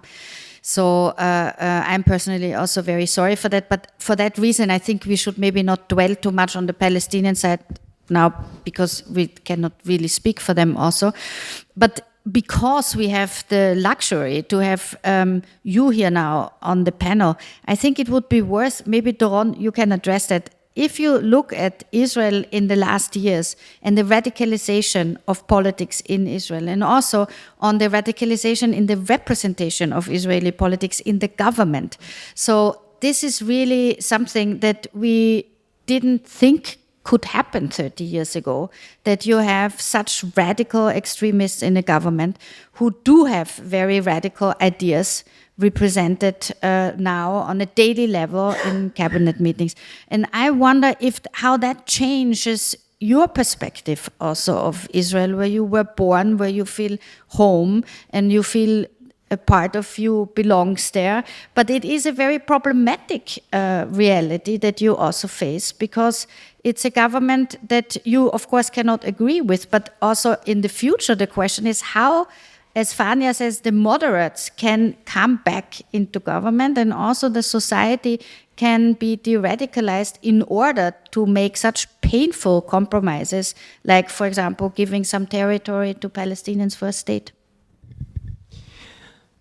I think one can say context is everything, but one thing is there's nobody here on this stage in favor of the occupation, and everybody on this stage is, on this panel, is against the settlement policy.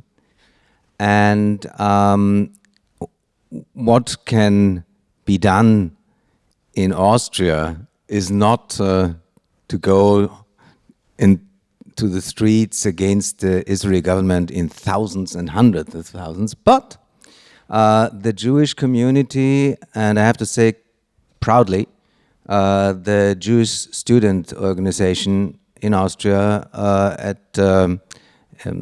leading this, had two demonstrations on Theodor Herzl Platz, taking part in the demonstrations against judicial, they call it reform, coup d'etat, right, this is the word. And I think that what we saw after the 7th of October has a lot to do with what happened before the 6th of October, because if you delegitimize the judicial system before, you have a problem when the International Court asks you, because you have to build normally on, I'm not a law professor, but I think you call it compatibility, right? Is it true? And if you diminish that, complementarity, that's it.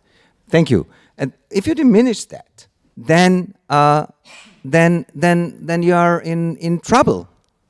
Okay, so this is only one side of it. There's only one side of it.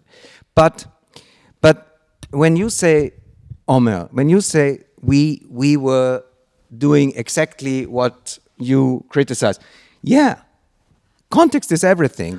When you don't bring it up, you don't leave us any chance but to point to the thing that you don't bring up. And so it is important to discuss what does it mean politically for the future, which buzzwords we use. If I say that Hamas committed a genocidal crime and there was a genocidal intent, then I'm attacking Islamist jihadi extremism. When I say that Israel is colonialism, apartheid, and genocide, I have a different alliance. I can tell you which alliance. It goes from the anti-Zionist, Jewish or non-Jewish left. We can say it because you have these demonstrations in the street. They begin with Israeli out, off, and so on, and they end up in the synagogue or before the synagogue. So I can tell you how what they are made of. They are made of anti-Zionist left, Islamists, Turkish fascists, and some neo-Nazis. So if you want to have a front with the moderates, then you should not take these buzzwords because they are nothing else but defamation. And I think there is a ray of hope. And the reason is, to say that in this bleak moment is always difficult for me. But there is something that we never would have thought about when we were youngsters. And that is that when Iran attacked Israel with hundreds of rockets, moderate Arabic states came to be part of the alliance. They are in favor of the existence of the state. They are not in favor of the existence of the occupation. But they're in favor of the existence of an Israeli nation, state, with the Arabic minority. And here I come to the next point, which was really a surprise, and a positive surprise after the 7th of October. There are many people in the Israeli-Palestinian, Israeli-Arabic minority who after the 7th of October felt more Israeli than ever, and who say that they would have something to lose if Israel were not to exist anymore. They don't want an Arab citizenship. They want this Israeli citizenship, but this does not mean that we are fond with it, because there are laws, also by the way in the last years enacted, that people like you protested against, like the nation law, and I applaud that. So there is a lot of things that could be better, but if we want to make it better and to have a stability, we should look to these moderates, and if there will be elections, as you said, it would be so great to have a change in the minds that the Arabic parties should be part of such a coalition. Yeah, that's a very good point. Thank you, Doron.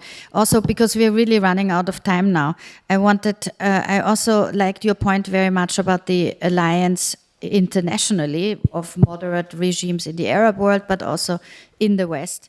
And Omer, if we can loop this up, how the debate in America, as the staunchest ally of Israel, a little bit under pressure now from public opinion, also not to be too friendly with the Netanyahu government, and what that means for sending weapons, for example, and which weapons, for what, to what purpose to Israel in the future.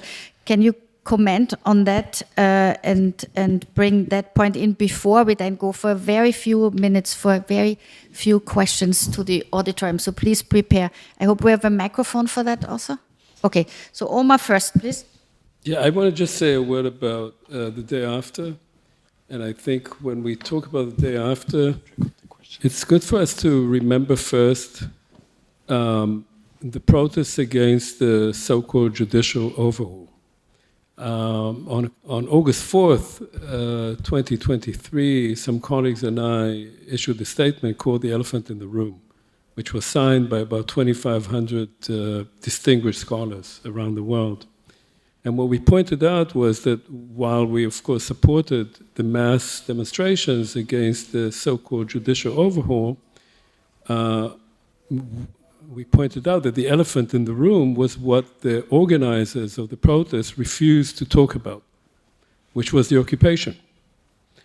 Now, on October 7th, that occupation blew up in everybody's face. And the main question when you think about the next day, the day after, is, has that happened? Do many Israelis, maybe the majority of Israelis, understand now that the main issue, including with the judicial overhaul, was not simply their own privileges as Jewish citizens of the state, but that the main issue was about the occupation? I'm not convinced of that. I'm not convinced that even if Netanyahu, who will hold on to a seat as long as he can, and he does not care how many people will die on both sides, even if he's removed, and I still don't see the mechanism for him being removed. I don't know how it's going to happen. But let's say it happens. I am not convinced that the people who will head a new Israeli government will even talk about the occupation, because they haven't done so yet. Maybe they will, but I'm not convinced. So that's one thing we absolutely have to remember. The second thing I would say is that in terms of the reality, we talked about terminology. Terminology matters, and it doesn't matter just because we should be clear about terminology. If we want to understand what the occupation, that occupation is, what is happening, and that we wrote in that statement, what is happening on the West Bank right now is a regime of apartheid. It is not anything else. It is that you have two groups of people living under two totally separate laws. They have totally different rights, or rather one group has rights, has democratic rights, and the other doesn't.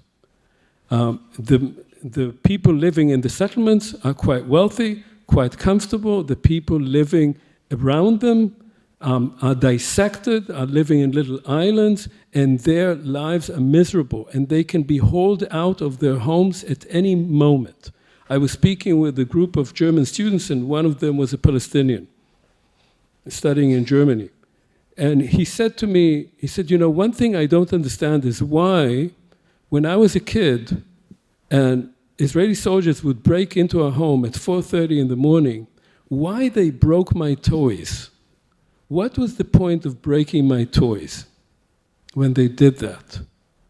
And I was thinking what effect that had on him, of course, but also on the soldiers, the young soldiers who do that. The women among these soldiers too, it's not only men. What does that do to you when you have children? When you think that you broke into a home like that and broke a child's toys, and of course humiliated his parents in front of him and so forth, which is something that has gone on for decades. How does that brutalize a society? That has to be acknowledged by Israeli society, and it has not. It simply has not been acknowledged. There was no talk about the occupation for a long time before October 7th. People simply, when you mentioned the occupation, they yawned. They had no interest in that. It did not exist. Now, will it come up? I think it may, but I don't know. In that, the role, and by the way, between October 7th and now, 500 Palestinians were killed in the West Bank. That's by so-called soldiers who are actually settlers dressed up in army uniforms by Ben-Gvir, who is the Minister of National Defense. Now, yeah, whatever he calls it, he invented some name for himself. Now, here the United States plays a huge role. The only mechanism, I said there's no mechanism to remove Netanyahu. The only way to do that right now is by American pressure. And Netanyahu knows that, which is why he's speaking to the American public and saying we're not getting the bombs we need, the 2,000-pound bombs, which when they kill somebody in Netanyahu also kill several hundred civilians in the neighborhood because they destroy entire blocks. So the only way to force that change is by American policy. And I'm afraid the current administration appears to be unable to do that. They have good ideas as to what they want to see. I actually think they've sketched out a pretty good program, at least the initial stages of it. But they have not been able in any way to change this government's policies. And Netanyahu, one has to understand, he has every interest in the world to continue the war. He will continue the war as long as he is in power, and he will stay in power as long as he continues the war. That has to change, and it will not change from within, because up to now, despite the demonstrations that you've been to, I've been to, the people in those demonstrations demonstrating for various causes. They're a bit mixed up. They want to release the hostages. They want to remove Netanyahu. They want to end the war. They want all kinds of things. And they're separated into various groups, which is quite common among the left. Those people will not remove him. They are aware of it. They're desperate. They are depressed. They know that it won't come from them. It has to come from the outside. And if there were pressure by other governments, not anti-Israeli, what Israel is doing right now is weakening Israel day by day. It's the most anti-Israeli policy that any government could do. That is the policy of Netanyahu. And so, for me, when I talk to people in the United States or in Europe, go put pressure on your governments to put pressure on Israel to change its policy so that this government will finally be gone. Finally, I think we have agreement on the panel on this point, that there should be pressure on the Israeli government not to continue the same policies as they do now. And also you're in a very good place in Austria, here in Vienna, Omer, to ask the Austrian government to also use its influence on the Israeli government slightly differently than usually. So let's please take 3 questions from the floor. In your answers, loop in also your answers to Omer still. And please, if I can ask you to ask questions rather than have statements, that would be in the interests of the organizers who would like to finish us in 10 minutes. Okay, please, one here in the first row. Thank you very much for all the speeches. I just want to make a very short statement. There was no anti-Semitic knife attack in Lyon, as Mr. Rabinovici said. It's a fake news. The case was dismissed on April the 4th, and the swastika in Lyon, the woman with the knife, it's not anti-Semitic. The case is closed. There is nothing. So this is one point. And the second point, question to you, DORON Rabinovici. You say you were horrified when you saw people dancing in the street in Maria-Hilfer-Straße. And how did you feel when you saw in January this year 11 ministers dancing, calling to resettle in Gaza? Maybe you can answer this directly. Okay, so what happened in Lyon was on the broadcast, and this is I know, I just say it was on the broadcast in October. This is the reason why I said it. I hear what you say. I will check. But what I have to say is, Jérôme, I'm talking. Do you listen? So the thing is, when settlers made the pogrom in Uvara, I didn't bring up something on the other side, but I denounced it. And when Ben-Gvir speaks about resettlement, I don't have to bring up the other side. I denounce it. I do it here in Austria, which is not so important, you know. I'm not in Israel, so things that I denounce in Austria are more important. But but there's no big discussion. It's horrible. It's just horrible. And they are not in the interest of the Israel I felt I was born in. But this is also a part of Israel, and there's a political fight against it. And yes, I denounce it very clearly. Thank you. Next question, please.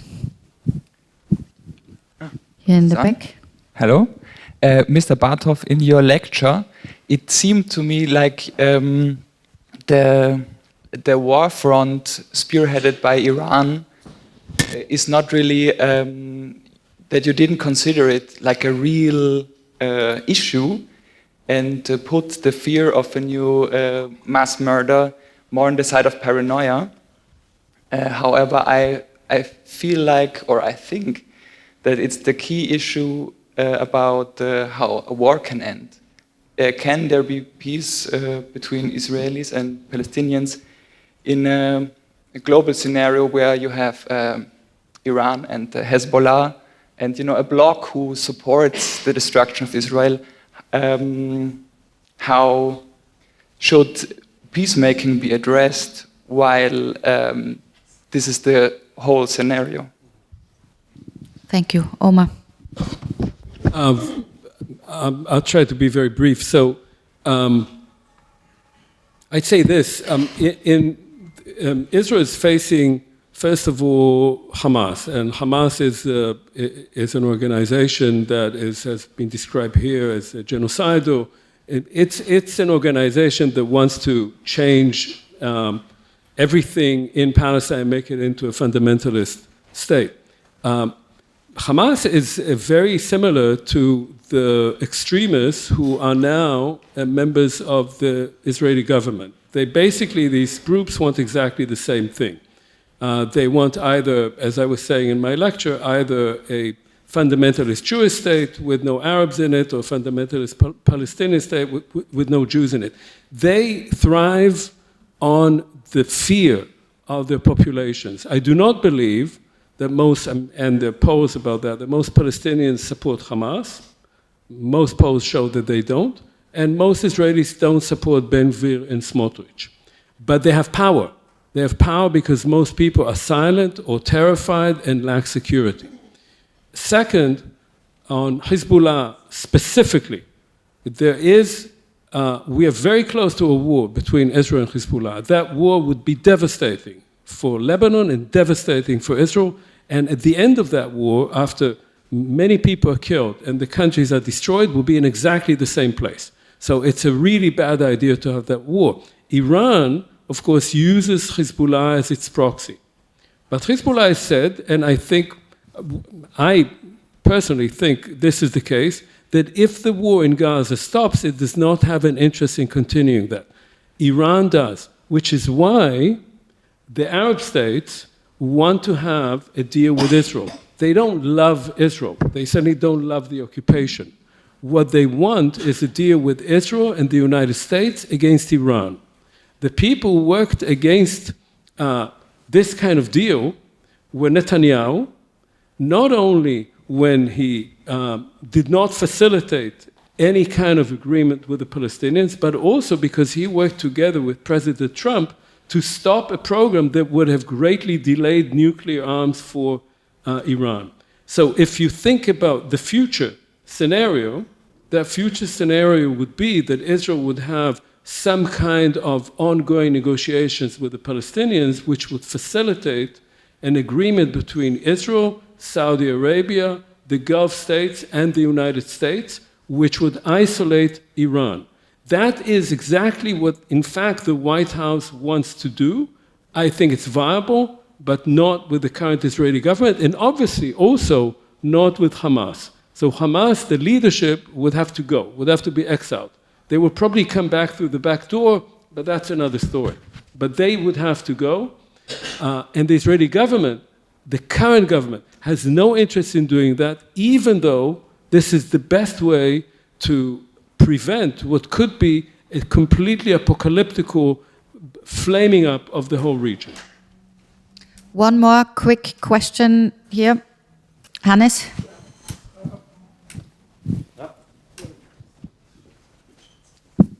Well, my question is to Fania. Starting with a small remark, you know, when we from the European Parliament, from European side, especially when we came from Austria or Germany, the response very often was, you come from a country who committed Holocaust, so you can't be really objective and you shouldn't be too critical about Israel. So in some way, I would say the Holocaust argument was very much used to the outside. It's not so much inside Israel, but to the outside, especially when you came from Europe.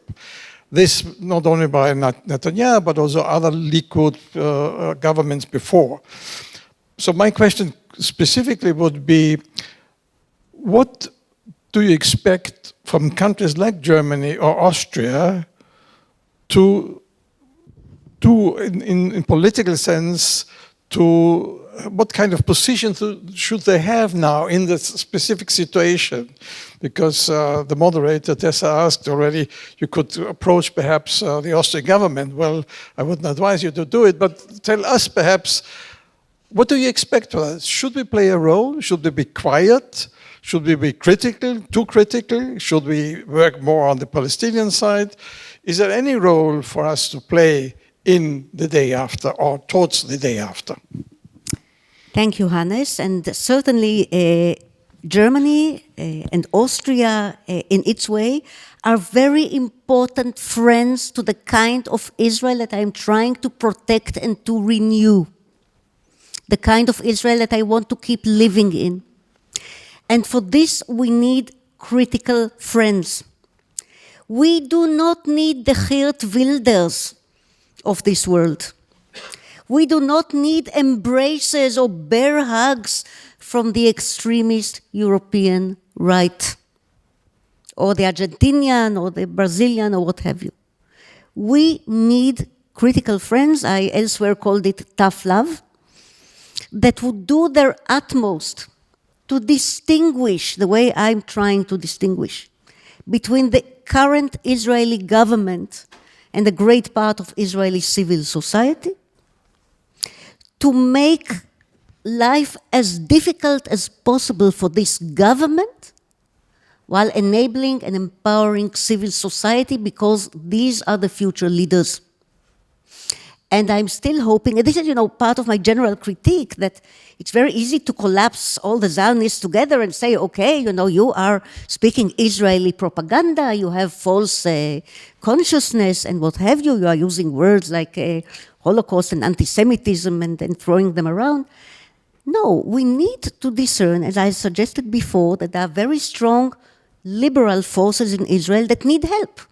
We need a hand. We need a hand to get rid of this government.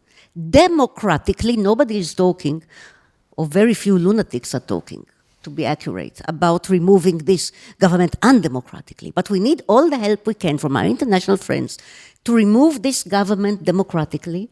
And you need to keep in mind, dear Austrians and French and Americans and Germans, that Israel has always pioneered certain developments in Western politics.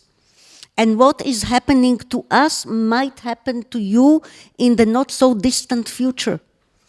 Democracies may have regularly in the future to give each other a hand as much as possible using international pressure, to remove unviable, untenable, impossible extremist governments, because ours will not be the last. So yes, we would like to create a model in which we will get as much international help as possible to democratically remove this government, with the hope that the next phase of democracy, not only in Israel, but everywhere, will have far stronger elements of self-defense.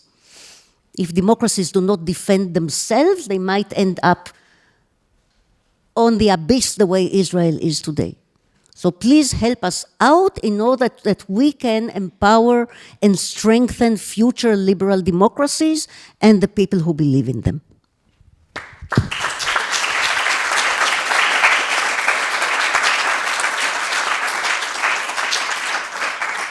So, tough love it is.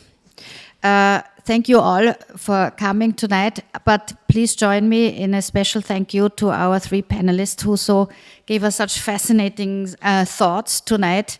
Omer, Bartov, DORON, Rabinovici, FANIA-OZ, Oz-Salzberger, thank you very much for coming. Many thanks to you.